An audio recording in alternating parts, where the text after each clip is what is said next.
While the damage from Friday's quake is still unfolding, one thing is clear. Japan was ready for this one. Japanese cities are one of the strongest in the world.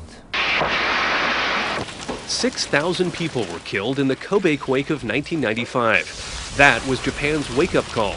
The government authorized $500 million to outfit the country with more than 1,000 ground sensors that measure the distance between quake waves.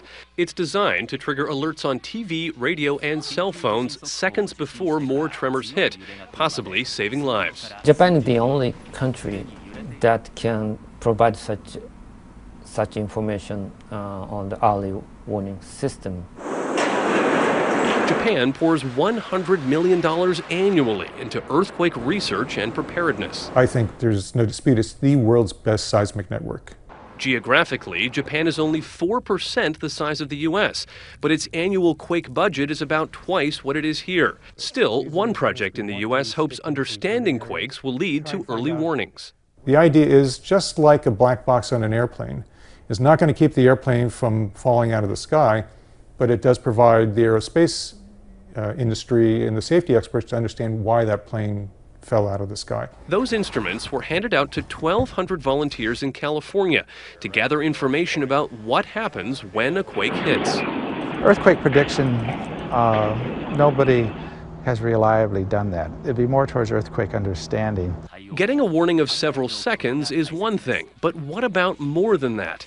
During a test at the Lawrence Berkeley lab last year, Ernie Major and his team were able to see specific changes in the ground hours before a small earthquake hit. Is it possible one day that these types of devices in the ground will lead to an early warning system? Possibly, who knows, maybe 10, 15 years from now, by understanding the physics of the process and watching it and saying, uh-oh, there's one coming. But at $5,000 apiece, these are the only instruments in the country right now.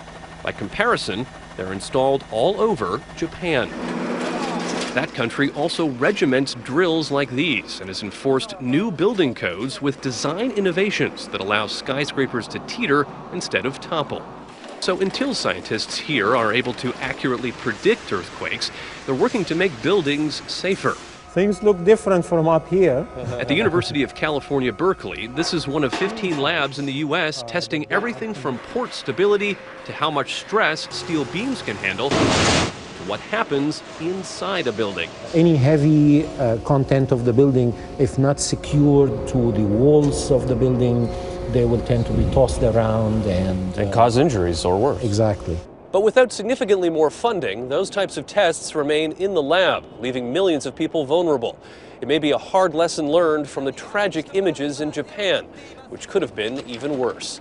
Daniel Seberg, CBS News, New York.